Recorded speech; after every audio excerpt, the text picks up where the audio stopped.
Hello, hello. Dr. Nicole here. I'm doing my traditional Tuesday ritual and I am on my webinar. I am also on Instagram Live.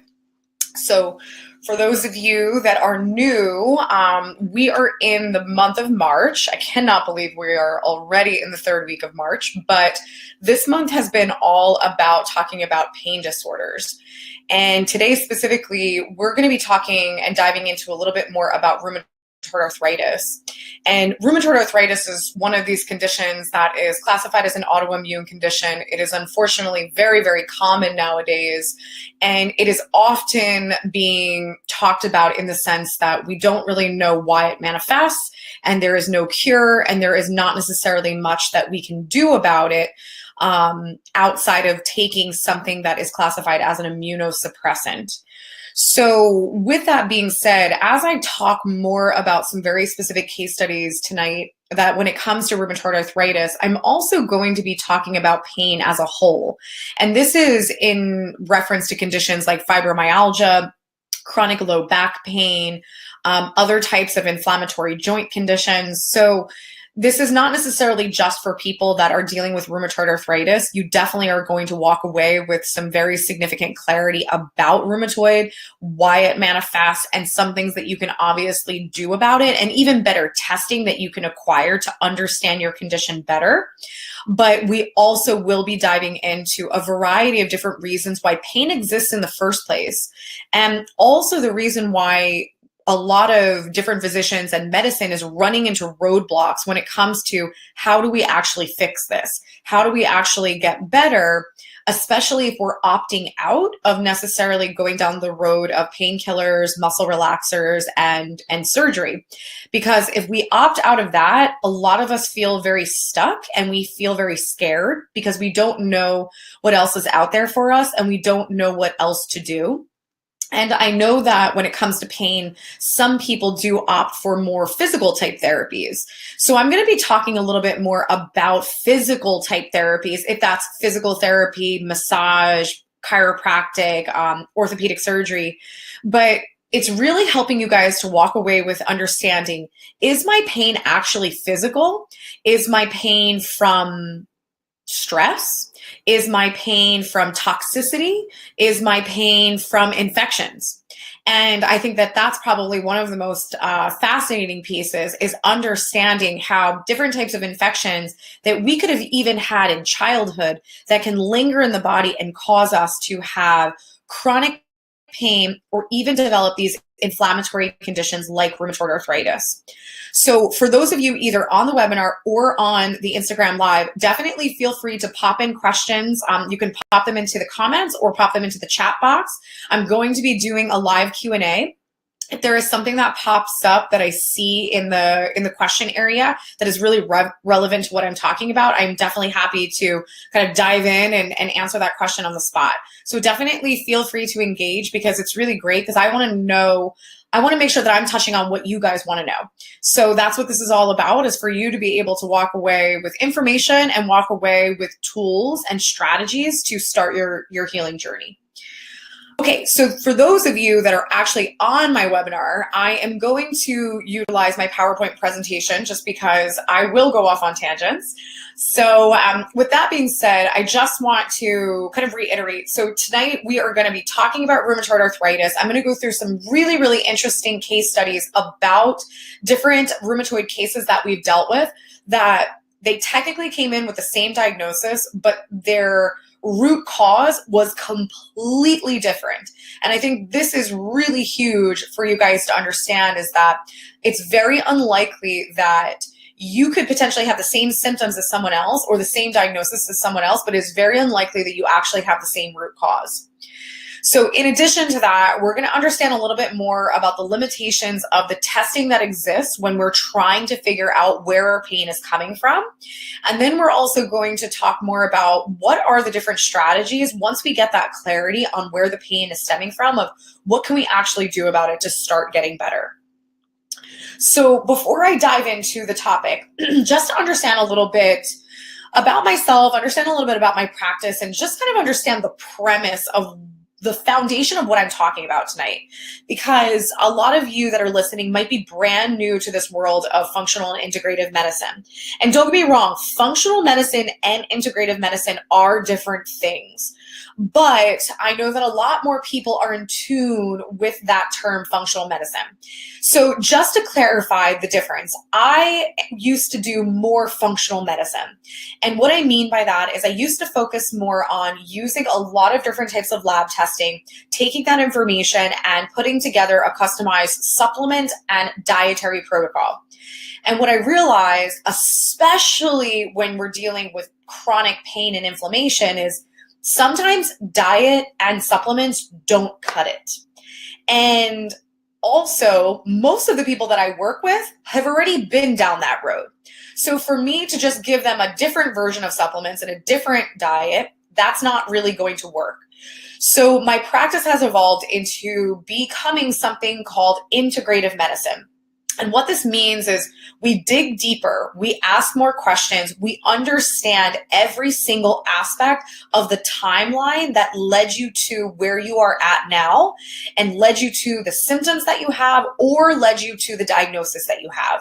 So this is talking about your birthing process all the way to your childhood illnesses, talking about your emotional traumas, talking about what kind of work that you do. There are so many factors that have to be considered to understand the snowball effect that got you to where you are today, which can be something like rheumatoid arthritis, fibromyalgia, or some other type of chronic pain syndrome. So when we got into this field, we were always asking more questions and always trying to fill the voids of what we saw with our patients. And that's what took us down this road of integrative medicine. And me being an integrative practitioner, if you go on our website or if you're on the webinar, I work with so many different demographics. And sometimes people are confused by that because we're always seeking out the expert. We always want to make sure that we're working with the expert in our condition. But honestly, I feel like that is what gets us into trouble, because if you have a physician coming in looking at you as one system, or there's dysfunction in one system, that's where the roadblocks happen when it comes to the healing process. Because if you look at the whole person and you look at the body as an integration of systems, and you understand that the gut can affect the brain and the brain can affect the kidneys, and there's so many things that are working together, that's when you're really able to uncover the foundational issue, the root cause, and then you're able to put someone on a regimen that actually fixes the foundation, that allows a lot of the effects, aka a lot of the symptoms, to drop away. So when it comes to chronic pain, or if it comes to Lyme disease or hormonal issues, it's just a matter of doing the right testing and looking at the big picture and asking better questions. And if you take that type of approach, you can really understand the big picture. And you also can simplify the healing process. Instead of thinking, oh, okay, we have to do a gut protocol, and then we have to do an inflammatory protocol, and then we have to do a rheumatoid protocol. It's not about that. It's about connecting the dots and fixing the foundation. That is the key to the healing process. And that is what we encompass in this world of integrative medicine. So for myself, a lot of people in my industry have a story about how they were really sick and they nursed themselves back to health because medicine steered them wrong. And I don't really have that story. And my story is actually very different. And I remember almost feeling guilty for a long time not having this story. And then what I realized is that my story and my journey is the demographic of people that I get the most excited about working with. And what I mean by that is I thought I was healthy. And there were a lot of symptoms that I had on a day-to-day basis that were my normal. There was the occasional indigestion, the occasional constipation, the occasional brain fog, the fatigue, the occasional bad sleep. All of these things were my normal. And those list of symptoms that I just listed off, I'm sure every single one of you listening can relate to them to some capacity. We're all having ups and downs with our energy. We're all having ups and downs with our brain fog. We're all having ups and downs with how our body feels. And we blame it on aging. We blame it on what we ate. We blame it on our stress. We blame it on all these things. And I'm not saying that those aren't contributing factors. Yes, of course they are. But we get to a place that we normalize the way we feel because we've adapted to it. We also listen to everybody else around us also feeling like crap, which makes it even more normal. And then we see a commercial every 3 seconds advertising for a medication for some type of new autoimmune condition, new, pain syndrome, new whatever, new pathology, and that normalizes it even further. So what I'm here to really have you understand is that a lot of the things you're dealing with are not normal. They're actually warning signs that your body is going in a bad direction. And your body is going to present symptoms to you to say, hey, there's something off, you need to fix me. But it's too easy to take, the Motrin or the ibuprofen or the painkiller. It's too easy. And it's no blame. It's just the way that we've all been programmed. And we need to understand that if we have pain to any capacity, there's an issue.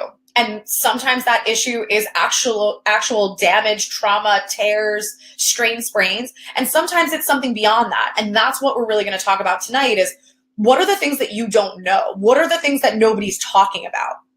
So with that being said, I noticed late in the evening, there are tons of things going on in our house. And, there's people screaming, people want to eat, you need to homework, people need to get ready for the next day. But just give yourself the next, 20 to 30 minutes to really just hone in, be with me, and just listen in, because what I'm going to talk about tonight is not your run-of-the-mill information. I'm not going to sit here and tell you to go on an anti-inflammatory diet. I'm not going to give you the magical supplement regimen that's going to get rid of your pain. I'm going to actually tell you things that nobody's talking about. I'm actually going to tell you things that you haven't heard before.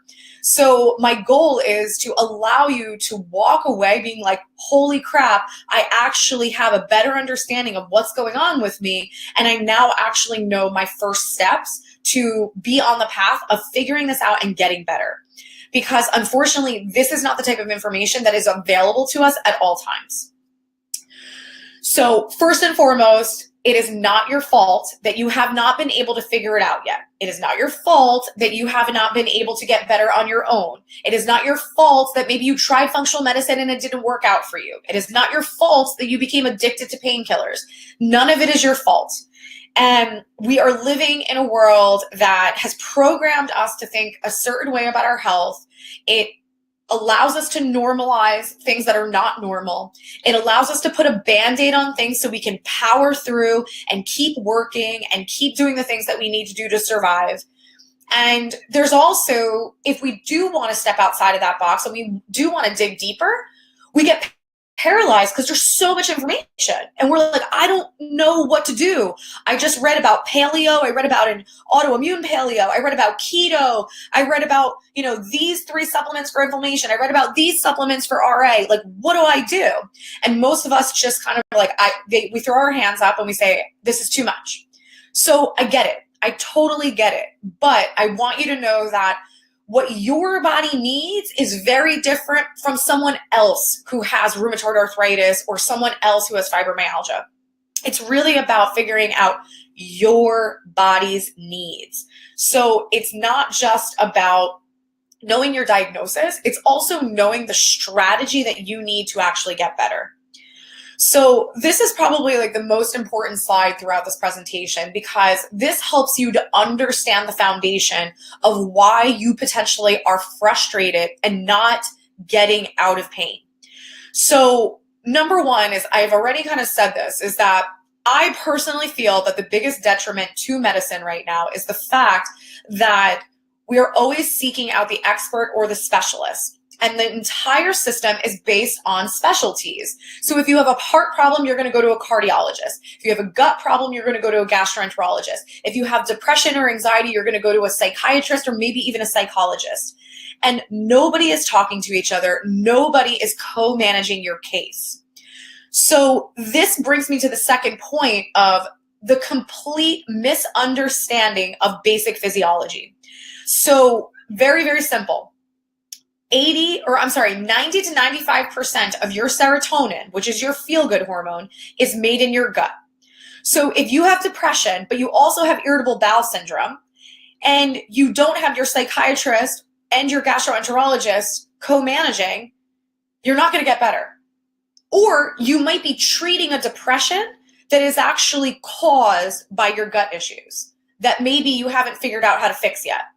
So it's extremely important to understand that this is not about the specialist or the expert.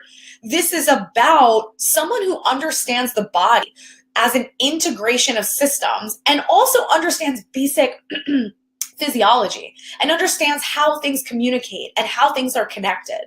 And especially this is so, so important when it even comes to hormones. I can't tell you how many women I work with hormone issues that I never actually do anything to manipulate their hormones.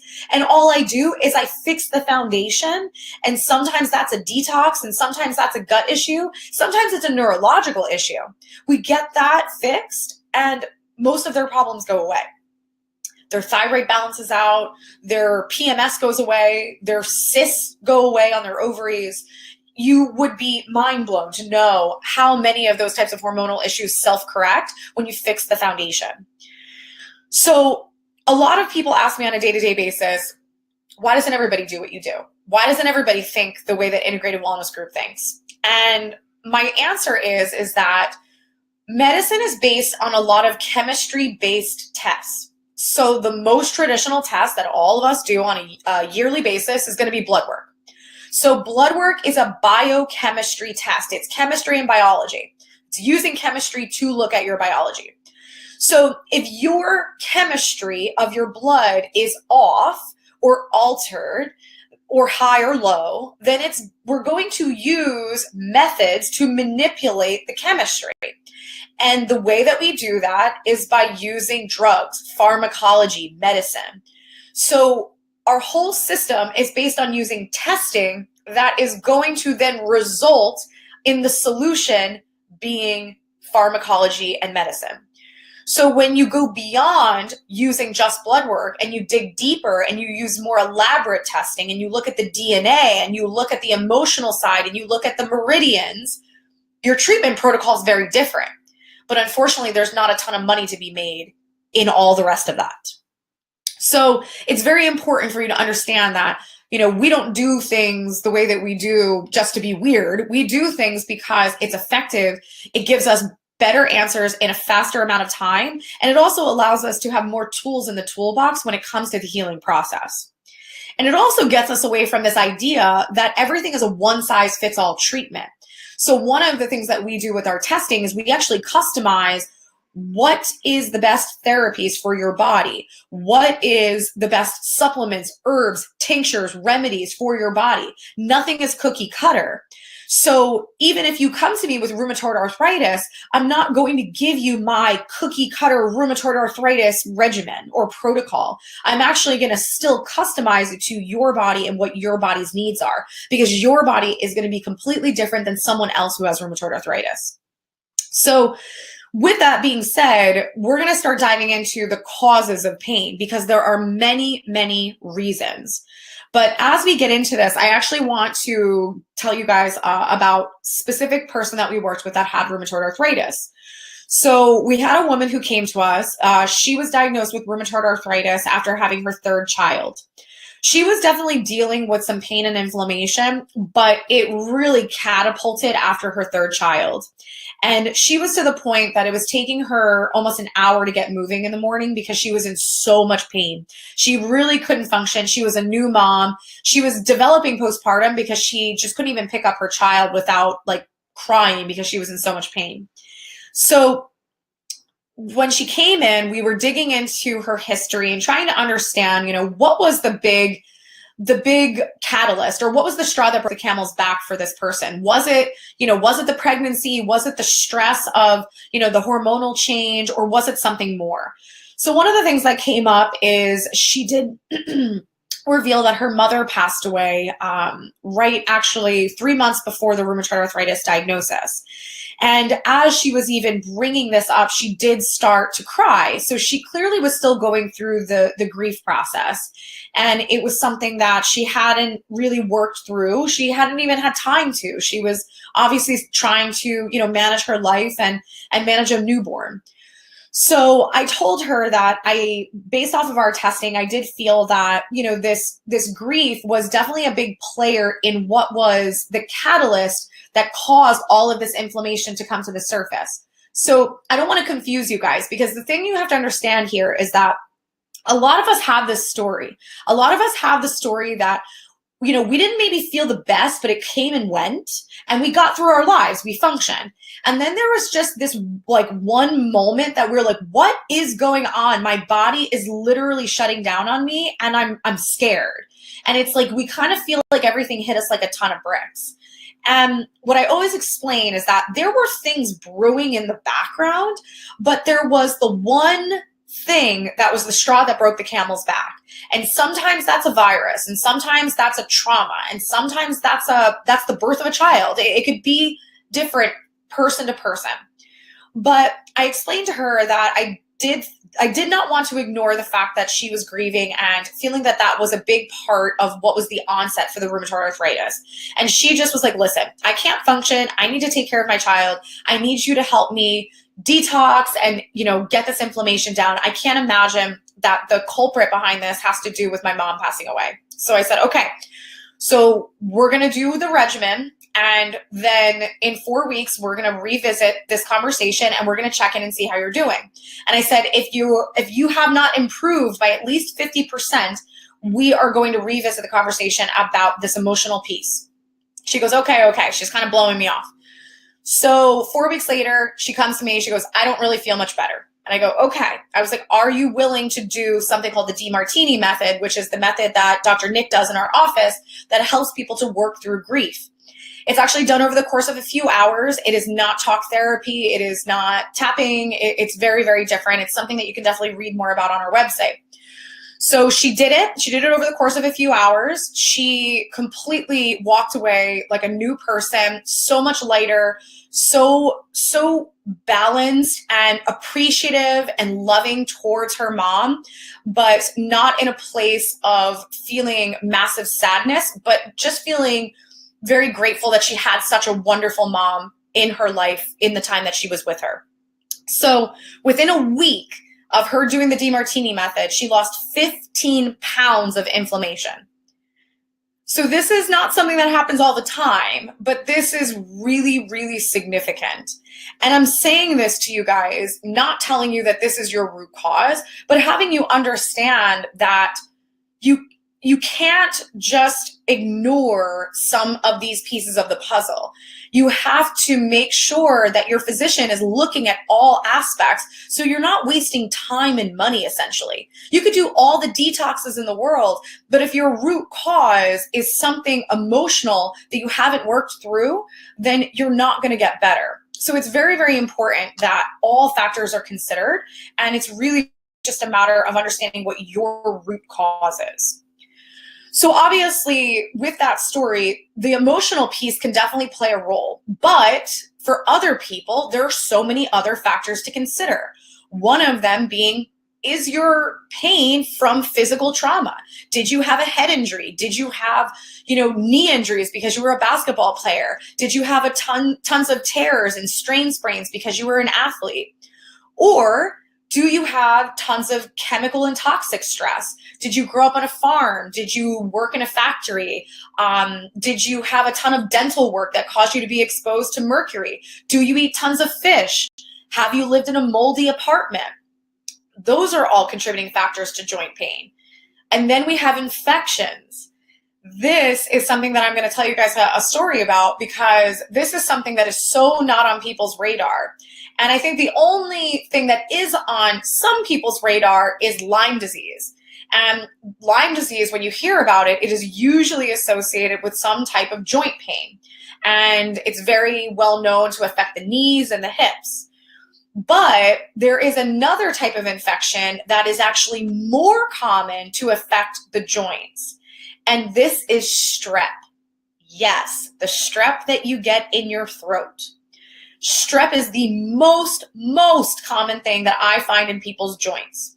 So this is an interesting story. So we have chiropractic in our practice, and we have a device called a sound wave unit. So sound wave is specifically geared towards sending sound waves into tissue to break down scar tissue. So in the very early stages of our practice, we got the sound wave machine specifically for joint pain, injuries, rotator cuff, all of those types of things. And it works wonders. It's amazing. It breaks down scar tissue. It gets people out of pain. It's literally an amazing technology.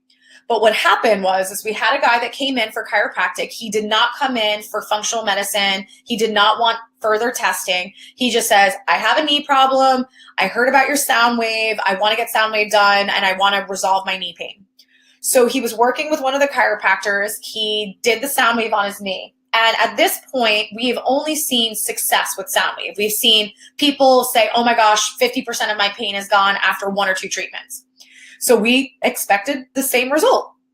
So he came back about 2 days later and he said, I was supposed to come here yesterday, but I couldn't even make it here because my knee was so bad. Do not come near me with that machine. And we were like, whoa, that's the first time we've ever heard that. So we said, okay, clearly there's something more going on with your knee and we need to do more testing on it. So we tested the knee and it turned out the culprit was strep that was in the meniscus and also in the synovial fluid of his knee. So what happened was we used the sound wave, and the sound wave, because it breaks up scar tissue adhesions, it can also break up any type of adhesions in the lymphatic system, in the lymph nodes. Lymph nodes also are part of your immune system. So what happened was we mobilized the strep in his knee from doing the sound wave. So that was one of the most eye-opening parts or pieces of the puzzle, I should say, because at that point we opted to have a chronic pain program in our practice because we knew that if you just look at pain as being a physical issue, that's when you can't help people to the maximum capacity.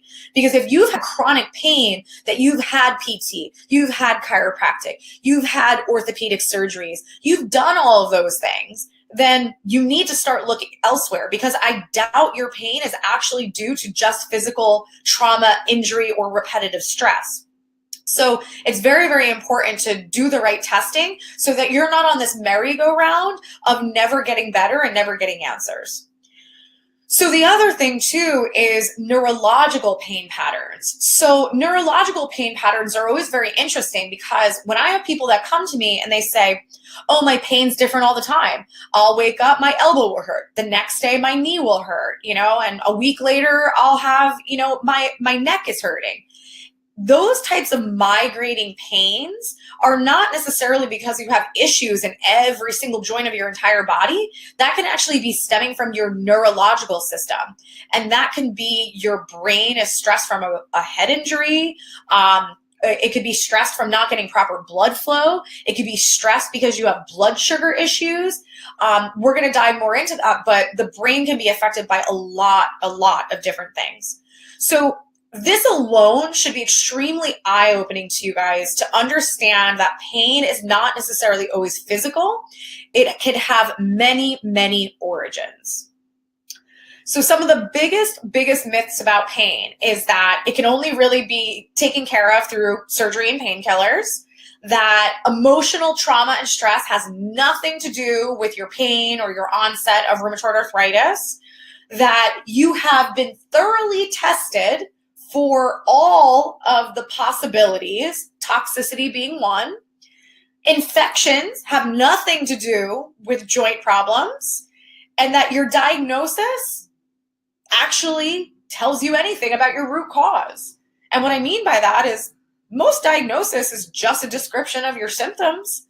It actually doesn't usually give you any insight as to why. It just says, oh, fibromyalgia. You have various pain points on your body. End of story. We don't know why, but that's what you have. Like, in my opinion, that's not good enough. You need to understand why. You deserve to understand why. So when it comes to the physical pain piece, I want to dive into this even more because this is not as cut and dry as you guys think. This is not just, oh, I was an athlete and I banged myself up pretty good. Because it's really, there are other factors that can play in that are totally not what you're thinking about on a day-to-day basis. One of those is antibiotic use. So antibiotics, there is a family of antibiotics called fluoroquinolones. And fluoroquinolones is Cipro and Levaquin. If you guys have ever heard about the side effects of Levaquin, is it can cause you to tear your Achilles tendon. Your Achilles tendon is the tendon on the back of your ankle. That is actually the strongest tendon in your entire body. So if this fluoroquinolone family has enough power to break down your connective tissue enough that it could potentially rupture the strongest tendon in your body, think about what that's doing to other parts of your body. So this is something that is extremely important, especially if you have a young athlete. One of your kids is, this superstar athlete, but maybe they keep getting strep throat. Maybe they keep getting upper respiratory infections. Maybe your daughter keeps getting urinary tract infections and you keep putting them on these antibiotics. And then all of a sudden you're like, oh my gosh, they're injured again. Oh my gosh, podiatrist, orthopedic, chiropractor, and you're just running around to all of these different types of physicians. And what the root cause is that their connective tissue is breaking down because of this antibiotic family. So this is very important to take into consideration because I find that a lot of young athletes that I work with that are injured, it's because of this reason. So another thing too is if your pain truly is physical and you are trying to seek out a therapy to get better, work with someone who is going to work on your muscles, your ligaments, your tendons, and your joints, because your muscles, your ligaments, your tendons, and your joints are all working together. They are all connected. So if you go to a chiropractor that doesn't do muscle work, you're going to find that your really tight spasm muscles are going to pull you right back out of alignment. And if you try to address muscles and break up scar tissue and strengthen, but the joint is still out of place, so the nerves are not firing to the muscle, you're also going to run into roadblocks, or you're going to do 75 PT sessions.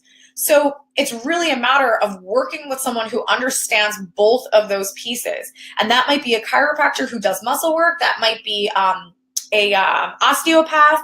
It really is up to your preference. Another big piece too is scar tissue. Another thing that people are not necessarily taking into consideration is they have an injury, they have a tear, or they have, a herniation and they have to go get things cleaned up.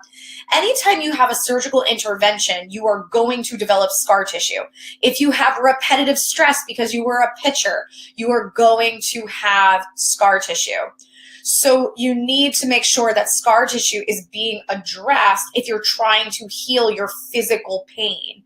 And that's actually something that we test for, is we test, does this person need something called scar tissue release? I can't tell you how many women that have had C-sections need their C-section scar to be worked on because it's actually causing adhesions in their bowels, or it's causing adhesions in their uterus. So this is something that definitely should not be overlooked, and you really should make sure that your scar tissue is being addressed. And there are a variety of different ways to work on that. One of them being the sound wave therapy that I mentioned.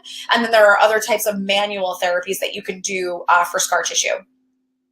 So another thing too is if we've had surgery and we maybe had a replacement, we had a hip replacement, we had a knee replacement, or maybe we broke our collarbone and we had to get a plate in to hold it together, and you're continually having pain in these areas, it's not about, okay, maybe, my body's adapting to the surgery or my body's still healing.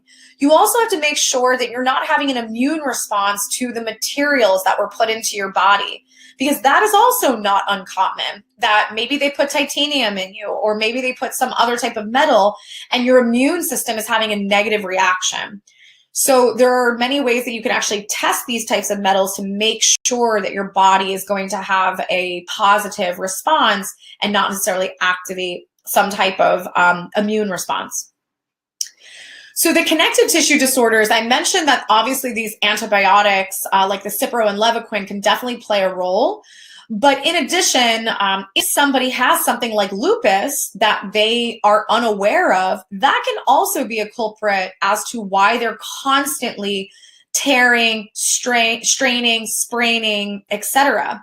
So if you're that person that's always getting injured, you always have soft tissue damage, you might need to get checked to make sure that you don't have some type of autoimmune connective tissue disorder like lupus. So that's very, very important to take into consideration. So the infections, I know that I talked about this a little bit already, but for those of you that are new joining us, the most common infections that I find in people's joints, one of them is Lyme. Lyme, the bacteria is technically called Borrelia. The other one, the most common, is strep. And yes, that is the strep that you get in your throat. Strep can get into your lymph nodes, and then it can travel throughout the body through your lymphatic vessels. Your lymphatic vessels do funnel things through the body. So that's one of the primary ways that it gets into other areas. And these types of infections, they're choosy where they go. They will go to an area that is vulnerable. So if you were a runner or a basketball player and you do have some damage to your knees because of that, or even your hips, then these bacteria will migrate to that vulnerable tissue and make that its new home. So interesting enough too is I remember doing testing and finding strep in people's joints and wondering, like, is this common? Because I feel like this is common in my personal practice. And what's interesting is one of our newer softwares that we have that's for all of our electronic medical records. I was going in and putting diagnosis codes in, and I typed in strep, and there was a drop down, and there were over 50 diagnosis codes for strep in joints. So this is definitely not as uncommon as people presume it to be. So strep is definitely something that you have to take into consideration if you have had joint pain that has not been resolved through physical type therapies. The other big one is Epstein-Barr virus. Epstein-Barr virus is pretty well known because that is the virus that is known to be associated with mono. Viruses don't leave your body. Viruses become part of your DNA. And later in life, when there's stress or there's a big hormonal change or you have a baby or you're burnt out, a lot of times viruses can reactivate and rear their ugly heads. And that's definitely sometimes when you're like, oh, I feel so achy. It's really hard to get out of bed and I'm feeling really stiff. And then you're like, oh, I feel better. Oh, it's back. Oh, I feel better. Oh, it's back.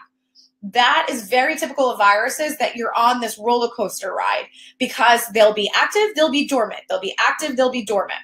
So it's definitely important for you to take these things into consideration when you're trying to understand what is the root cause of all of this.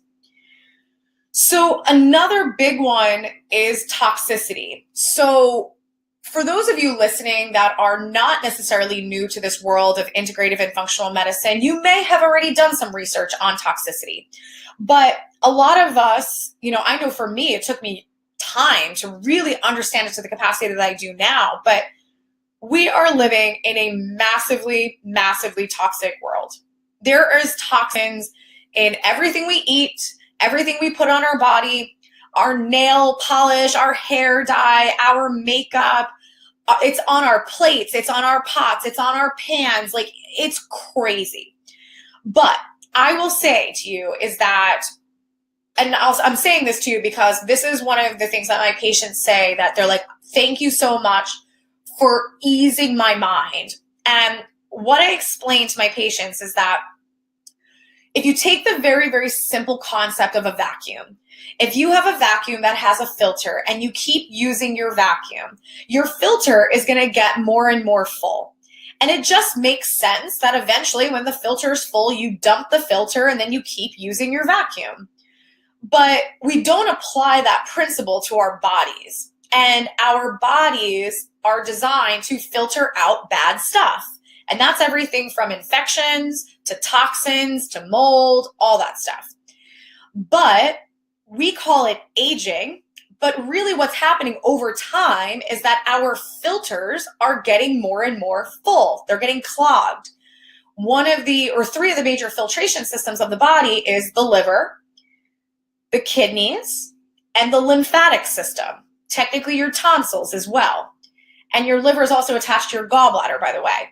So think about how many people get their tonsils removed, how many people get their gallbladder removed. Technically your appendix is a filter. How many people get their appendix removed? So we're actually just removing these filtration systems when they get really full, opposed to using the principles of let's clean it out. So it's very important that we're all going to be exposed to chemicals. You can't live in a bubble. You can't run away to an island. It's everywhere. But if you can maintain your body's ability to filter the bad stuff out, you don't have to worry. You don't have to be living in fear and be super anxious and, have your kids like spray them down with hand sanitizer. It's really, really important for you to understand that it's not that complicated. It's just a matter of trying to keep the filters maintained. And also, there is a genetic layer here.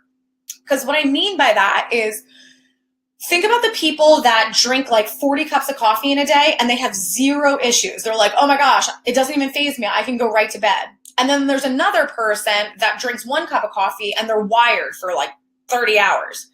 So that has to do with the genetic makeup of your liver. So that means you're either an over metabolizer, aka your body is chewing up and spitting out the caffeine, or you're an under metabolizer, meaning that your liver can't really process it. So this applies to all of your filtration systems. Some people have weaker kidneys, hence those are the people that have kidney stones in their family. Some people have a weaker lymphatic system. These are the people that get a lot of swelling, they get varicose veins, they have denser fibrocystic breasts. These are all signs of lymphatic congestion. Or you can't lose weight. That's another big one. So it's definitely key to understand how the body works, because if you understand that, the healing process is actually not that difficult. So there are over 55,000 chemicals that are released every month. Only 15 of those are actually tested for safety. Yeah, that's for real. That's scary. Another big one that is completely off of people's radar when it comes to joints is mold. And the crazy thing about mold is that mold can come from a water damaged building, but most people don't know if they're being exposed to mold in their environment. Then there's also a lot of mold in food. So everything from cheese, blue cheese, that blue stuff is mold, wine, coffee, all of these things, peanut butter, high mold foods. Then on top of it, one of the questions I always ask my patients, have you been exposed to mold? No possible way. Never been exposed to mold. My follow-up question is, are you allergic to penicillin, amoxicillin, or ampicillin? Oh yeah, I've been allergic to penicillin since I was 2. And I was like, you've been moldy since you were 2. Because penicillin and amoxicillin, anything in the psyllin family, those antibiotics are made from penicillium, which is mold. So mold is something that you can get exposed to from your environment, from food, as well as from antibiotics. So mold is not as uncommon as people think. And in addition, if you look up the symptoms of mold toxicity and you compare it to the symptoms of rheumatoid arthritis, you will find that they almost are identical. So it is very, very important for you to rule in or out, is mold part of your puzzle when it comes to rheumatoid arthritis? So outside of mold, when it comes to the other toxins, the most common things I see are heavy metals, mercury, aluminum, silver, arsenic. Arsenic is in brown rice. It's in brown rice syrup. Yes, Kind bars. Benzenes are in tons of our detergents. our fabrics, the clothes that we wear, the couch that we lay on. And then there is a lot of toxins just in antibiotics as well. And that's not, I shouldn't even say antibiotics, because most people don't know that there is fluoride, aluminum, gluten in most of our medications. If you actually looked at the ingredient list of your Synthroid has gluten in it, just so you know. So if you're celiac taking Synthroid, no good. You're actually screwing yourself up pretty bad. But unfortunately, most endocrinologists don't even know that Synthroid has gluten in it. So these are definitely things to be really aware of, is to understand, you might be missing various pieces of the puzzle to your healing process.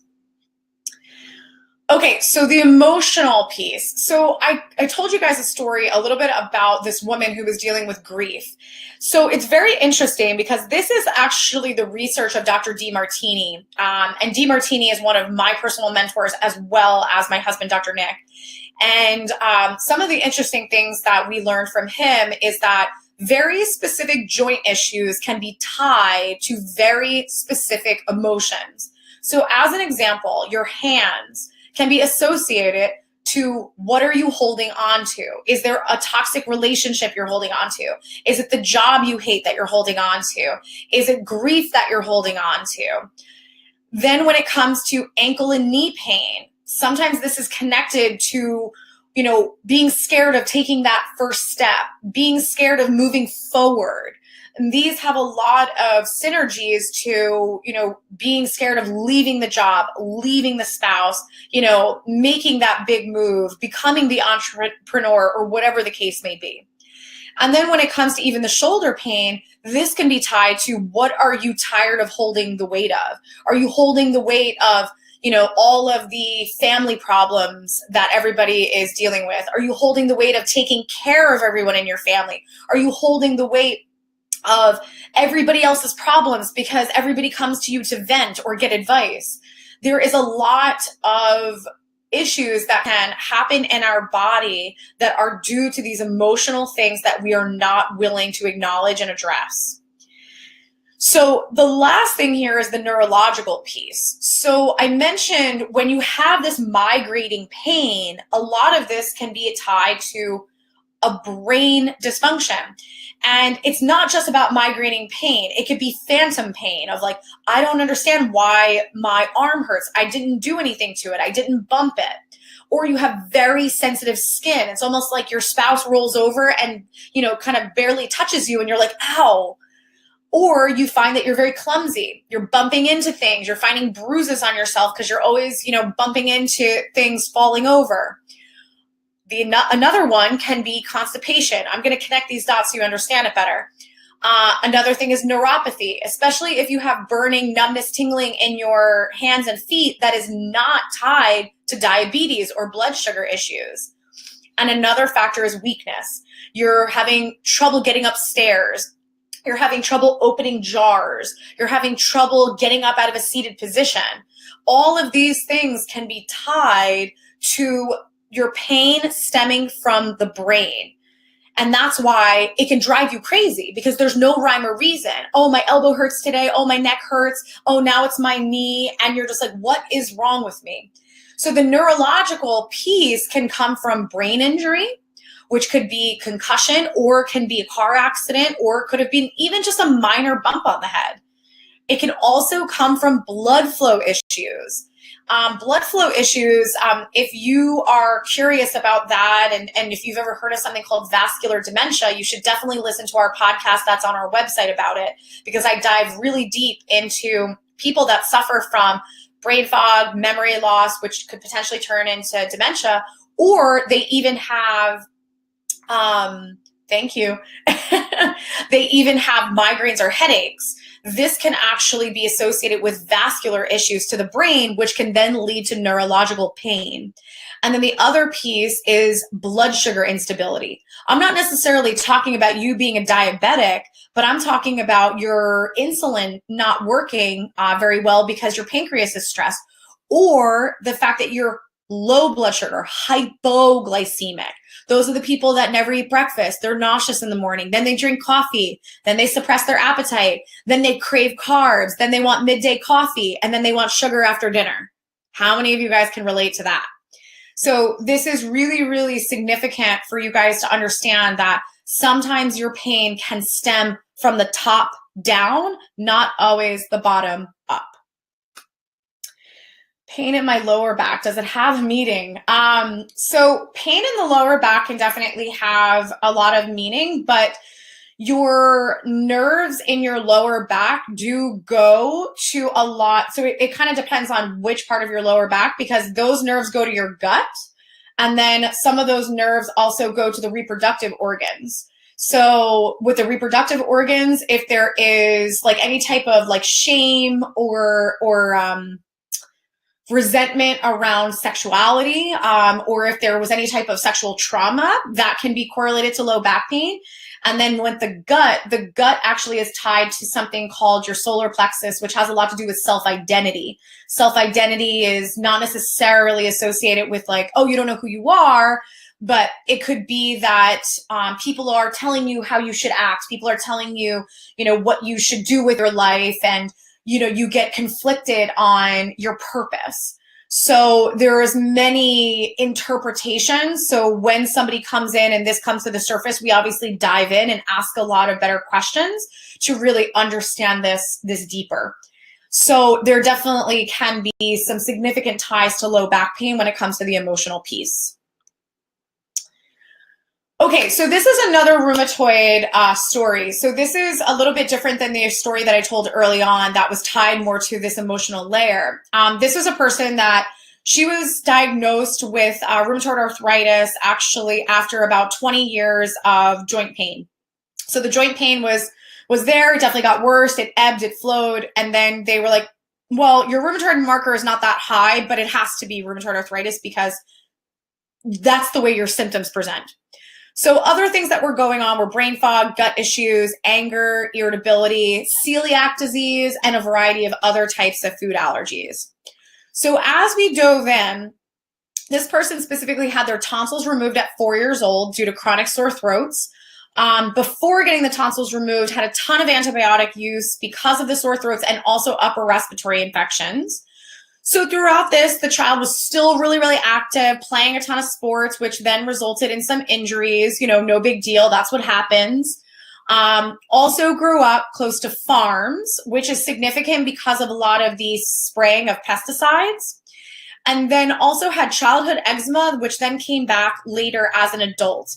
And it wasn't bad as an adult. It kind of came and went. And it usually coincided with when the joints were really flaring. So to break this down and make this all significant, so we talked about strep and infections being part of the puzzle for these types of joint issues and conditions like rheumatoid arthritis. So this person, they were told that their sore throats were not strep, but my testing showed that their sore throats were strep because all the strep was still in all of the lymph nodes of the neck, and that was also in the joints. Then on top of it, all the antibiotic use weakened the connective tissue, which caused a lot of the injuries. So then the injuries caused a lot of the scar tissue, and that created a whole nother array of or a whole nother facet to the joint pain.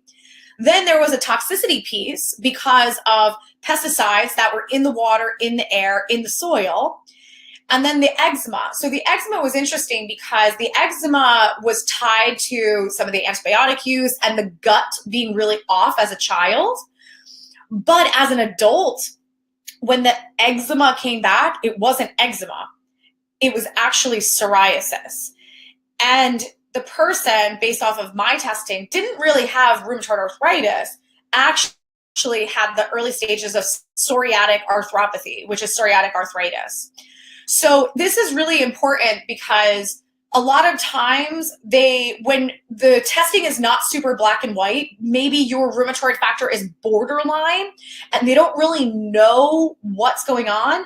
They'll just say, well, you have rheumatoid. That's the only thing that it can be because that's what your symptoms look like. But it easily can be something else. So it's just very important for you to kind of understand that your diagnosis is not necessarily a definitive, and it's not necessarily going to be the end all be all. And it's not about one thing. This person had a cascade of things that led them down the road of having these issues and having the psoriatic arthritis. This was toxicity related. This was antibiotic related. This was infection related. And this person, it was very fascinating because they actually didn't have Lyme disease. They had strep as an infection, but also ended up having syphilis in their system. And I actually just did a podcast about this because, first of all, everybody thinks syphilis is strictly sexually transmitted. It is not, by the way. Syphilis is very, very, very similar to Lyme disease under a microscope. And syphilis is also known as the great imitator of psoriasis. So if you have psoriasis or psoriatic arthritis, get tested for syphilis because that might be part of the puzzle. So with this story and my previous story, the point of me telling you guys this is that you don't know what you don't know. You don't know what you don't know unless you do better testing, unless you dig deeper. It is impossible for you to understand the bigger picture and to understand how there are various pieces to the puzzle. And it's not that you just have an inflammatory condition that just happened out of nowhere because you have a bad immune system. That's not what happens. Your body has stressors that it reacts to. So it's very important for us to just not settle. Let's not settle for this inflammatory diagnosis, and let's not settle for just saying, I'm going to shut down my immune system with immunosuppressants. It's a matter of knowing that there are other alternatives out there and to really stop just accepting this as my normal. Oh, okay, I'm just going to navigate around it. So a lot of us, I know, feel that we're not really in control. And at the end of the day, if you understand the root cause of your pain, of your rheumatoid arthritis, of your fibromyalgia, of whatever it is, then anything is possible. Because the first step is knowing what is the actual root cause.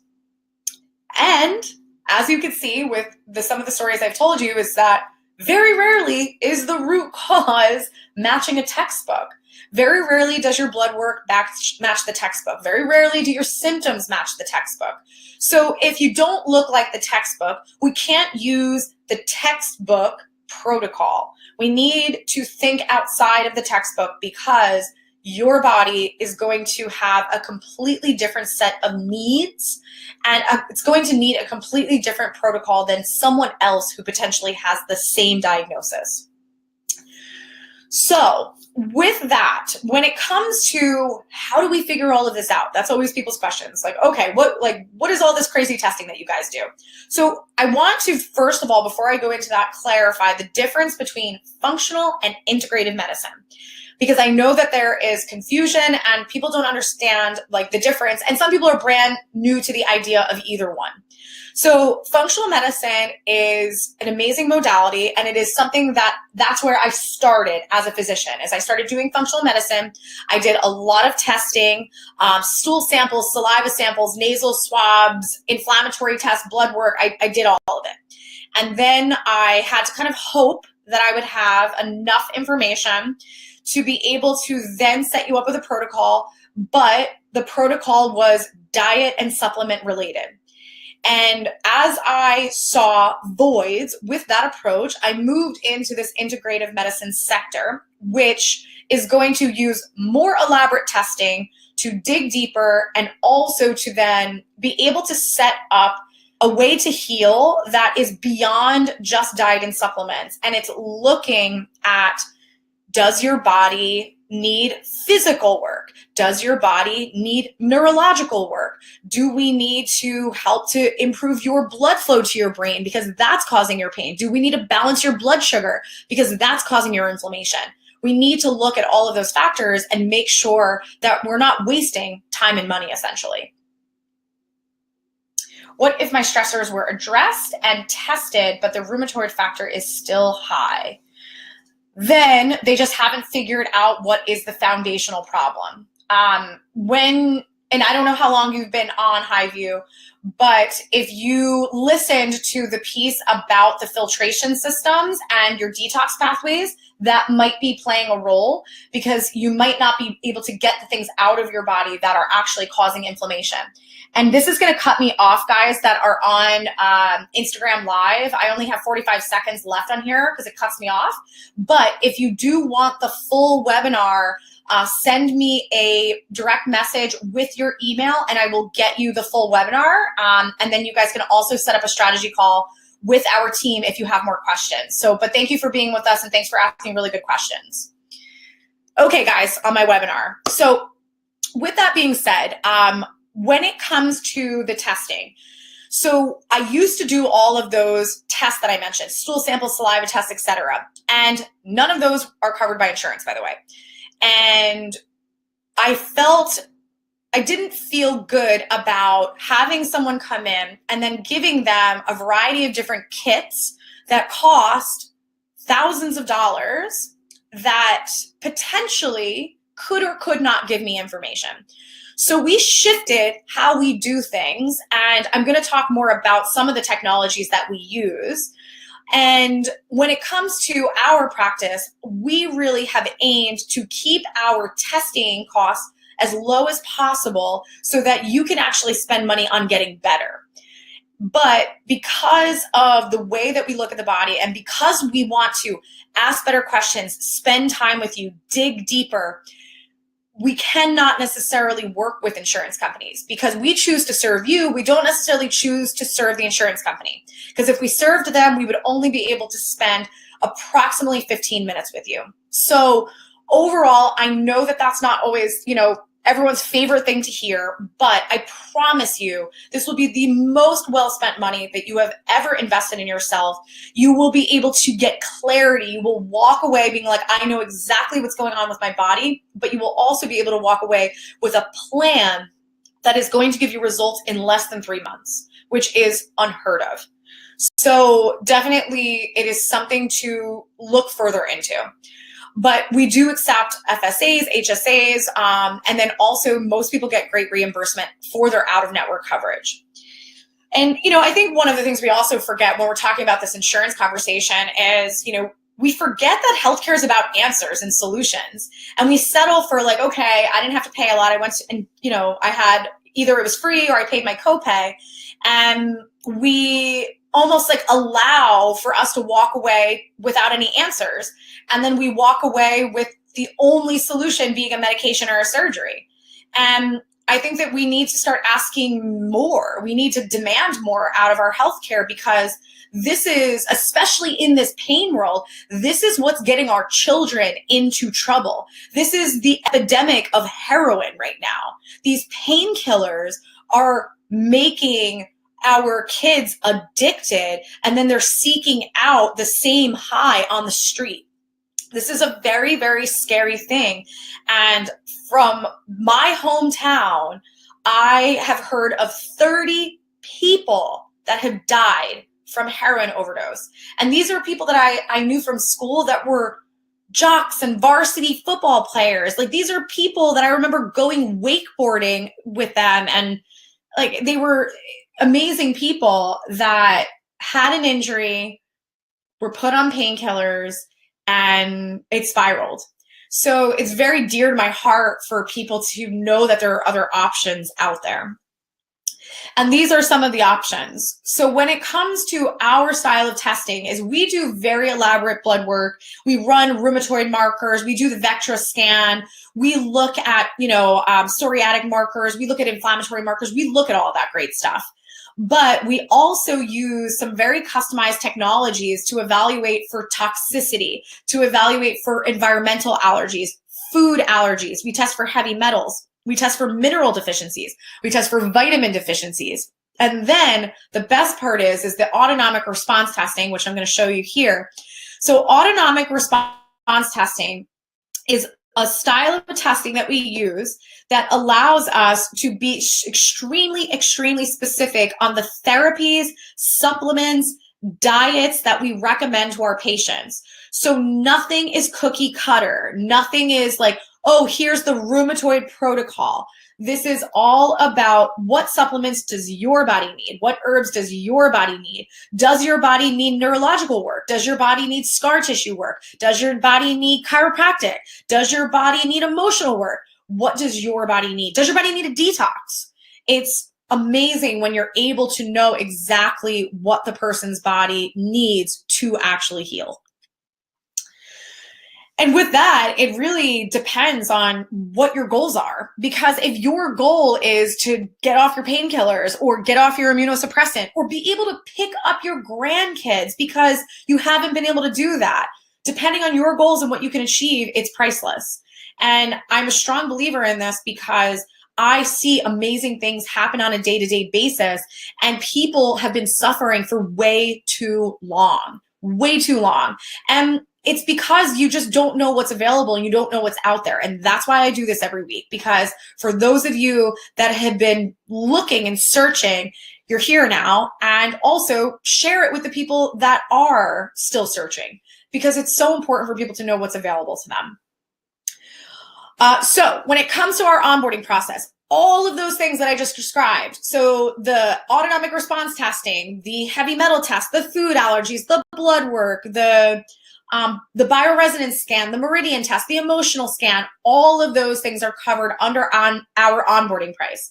So for those of you new to the world of functional integrative medicine, you might be like, wow, that's a lot. I can't, I've never paid that much for my healthcare. Trust me, if you go to other facilities, you are going to go in at your $200, $300, $400 consultation fee. You will walk out with anywhere between $2,000 to $4,000 of kits that you need to complete to get answers. So like I said before, I didn't love doing that. Also, I was looking for diagnostics that were more specific. So I actually want to show you guys one of the diagnostics because it's my personal favorite technology. And it literally has absolutely transformed how I work with my clients and also the results that they get. So I'm going to show you guys this really quick. I cannot speak as I show you, but it's just going to be about 15 seconds.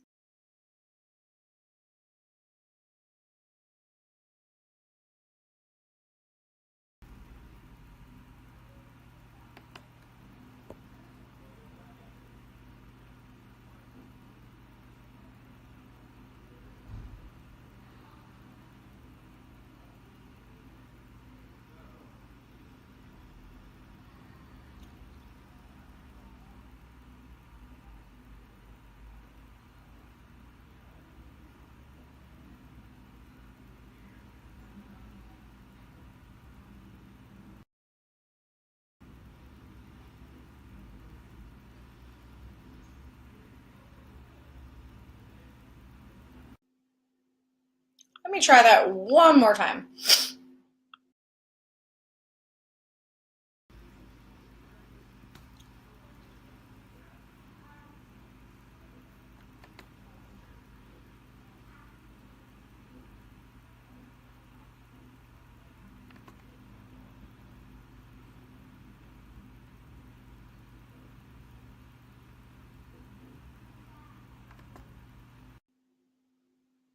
Okay, technical difficulties, but I will just explain because you saw the visual. So you obviously saw the cross section of the face, which was representative of the sinuses. So the picture is obviously not a photo of an actual patient, but the photo is there. But all of those icons that were overlapping on the photo, there was yellow, there was red, there were all these different colors.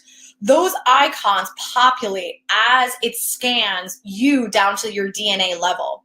So what's happening is those icons all have different interpretations. So it actually gives you an idea of where dysfunction is. And then it also has the ability to tell you what is causing the dysfunction. So is it rheumatoid arthritis? And is there an association with some type of infection or toxin or allergy that is causing it? So the information is literally populated within minutes as it scans you. And it is always, always right. So kind of interesting. I had one of our friends who's also a client. She got an ultrasound. Her gastroenterologist wanted her to get an ultrasound because she was having a lot of gut problems. And I talked to her and I was like, you have E. coli. I know you do because of what you're describing. And she's like, really? She's like, they didn't find it, on the scope. And I was like, I can guarantee you have it. So she came earlier. So, as much as like I see it on a day-to-day basis, it's just amazing when you have it just line up so perfectly. But I was actually able to use the technology to tell her what was causing the sludge and the polyps, etc. So otherwise the ultrasound just said you have sludge, you have inflammation, and her solution was get your gallbladder out. And it's been a few days and she's actually doing amazing. So the body is just so fascinating when you give it the right tools. And the healing process can be quite fast. Okay, so I always forget to do this, but if you guys want to hop on a strategy call to learn more about our onboarding process, you can actually click this link here. You can obviously find this link also on our website, so feel free if you want to head over there later this evening or even tomorrow. But we definitely like for people to apply to become part of the practice, primarily just because we want to make sure that we're a good fit for you and you're a good fit for us. This program is amazing, but we understand that maybe it's not for everyone, and we like to just make sure that we can be as transparent as possible of how it all works. The other really amazing thing is that the onboarding process can actually be done from a distance, and the reason is that a lot of our tests that we do are DNA based. You have DNA in your hair. So if you actually send us a hair sample, we have the ability to do the testing on your hair. And if you do opt to do treatment, we actually offer everything from an immersion weekend to an immersion week. So you have the opportunity to get care with us if you come to Belmar. Okay, so I want to take a peek and see if there were any questions that popped up. And I don't have any here. But definitely, if you guys have questions, you can always shoot them over to our client services team, or you can get those questions answered on your strategy call that you do as well. Okay, guys, I really, really appreciate those of you that have been here. I know a few of you have been on here for the whole duration of the hour. I just, I do this because I love it. I love opening people's eyes to this style of medicine. And, this is really such an educational experience. But once you're able to get clarity on your health and what your body needs, that's really when it becomes a breakthrough experience. And that's why I get up and do what I do every day, because I live for that. I live to see people's lives changed. And it's amazing to see it happen. And it's amazing for people to completely shift their quality of life and achieve things that they didn't even think was possible because they were just so used to feeling like crap. So thank you guys for being here. I really appreciate it. I would love for you to share this with others and be able to kind of spread the word, spread the message. And we're actually going to be doing one more segment next week about pain and inflammation. And then we are moving on to hormones. So next month is going to be all about hormones. So definitely keep an eye and register there. Thank you so much, Lisa, for being here. I really appreciate it. So, okay, guys, I will see you next week, or I will see you next month when we're talking about hormones. All right. Good night, everyone.